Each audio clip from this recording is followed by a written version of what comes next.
many questions unanswered about Australia's migration program. Public consultations on immigration have been rendered worthless, and the Department of Home Affairs looks unwilling to provide any information on its plans. For detailed information, watch this video till the end, and yes, like and share the video, and don't forget to subscribe to our channel. Warm welcome from Brain Drain Consultants to our immigration information and news channel, A2Z Immigration Updates. The Department of Home Affairs, DHA, last month began its annual consultations on next financial year's migration program based on this rather bland and largely unhelpful document.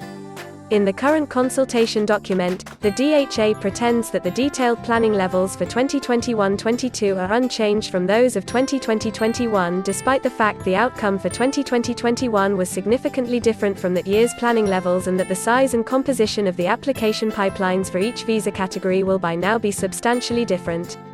For example, it is highly likely that the backlog of partner visa applications which the DHA had illegally allowed to develop is likely to have largely been cleared in 2021-22.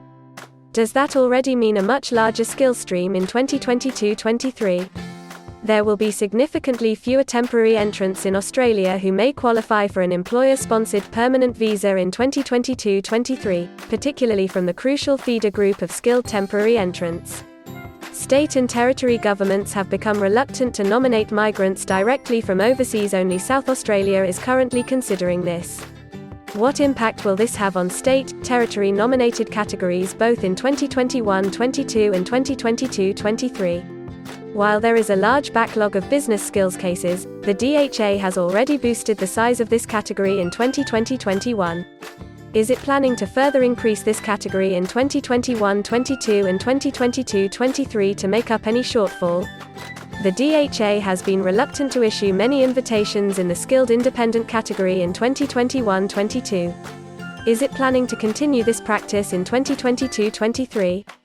The implications of all this are that the composition of the 2022-23 programs will inevitably be very different to that of 2019-20 and 2021-22, even if the overall program remains at the current 160,000. That is quite likely given the recent comments of Prime Minister Scott Morrison, especially if the size of the program is decided in a March budget ahead of a May election. Morrison is highly unlikely to announce an increase in the program ahead of an election, even if Treasury has assumed the program will be increased to 190,000 from 2023-24. It is also relevant that the DHA provides no information on how the current year's program is trending or what is happening to application and grant rates, particularly on the crucial onshore versus offshore split. The DHA has advised that it doesn't have planning levels for the split. Previously they used flexible planning levels for each visa category and for each onshore and offshore processing office to ensure they knew where the program was heading and to assess resourcing needs of each office. Each office was required to regularly update its planning levels for each visa category unless the category was subject to an S85 cap. It is hard to believe the department does not still do this. At a Senate estimates hearing earlier this year, DHA Secretary Mike Pezzullo advised that he had no knowledge of this forecast and that senators would need to ask Treasury. It is now almost 6 months since Pezzullo gave that response, and I had assumed the DHA would by now have consulted Treasury on a breakdown.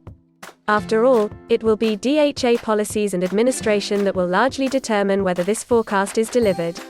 For example, what has the government assumed for the contribution to net migration of migrants who are offshore when they receive their visa once international travel resumes? What has it assumed for the contribution of Australian and New Zealand citizens beyond the now outdated data published about 12 months ago? What has it assumed for the contribution of overseas students to this rapid growth in net migration, noting that prior to the pandemic students were contributing over 40% to net migration? Sadly, the recently released International Education Strategy is of no help in this regard. What has Treasury assumed for the contribution of the low-skilled farm worker visas the government has announced? What has Treasury assumed for the contribution of the asylum seeker scam that was contributing around 25,000 a year to net migration prior to the pandemic? Has it assumed the scam will resume or not? Has it made any assumptions about removal of the large number of asylum seekers who have now been refused? We hope you appreciate our efforts to provide important and accurate immigration information. Please share your feedback and suggestions in the comments section. Please like, share, and subscribe to our channel to show your support, and yes, don't forget to press the bell icon. Thank you for your valuable time, and we hope to see you again soon with another video.